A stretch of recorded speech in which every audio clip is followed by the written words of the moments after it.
I'm creating a report that shows the total amount for each product in each category. So I started creating my pivot table. I dragged the category and product to the rows, and then I dragged the amount to the values. I changed the layout to a tabular layout. I format the numbers, right-click, number format, accounting, 1 decimal, hit OK, and I created my report. Now I want to look at each region separately, and this requires creating a filter. A filter will display the records that meet our conditions.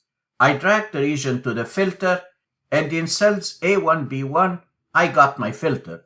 I can include the pivot table field list. I click on the down arrow for the filter.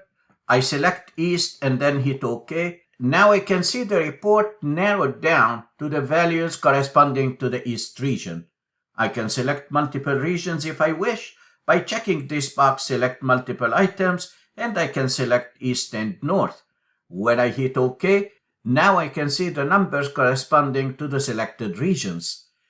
I'm going to reset my filter by checking all, and then I hit OK. If you want to create a similar report for each one of the regions, then you go to the Pivot Table Analyze tab, and to the far left, you click on the down arrow for options, and you select Show Report Filter Pages. A dialog box opens.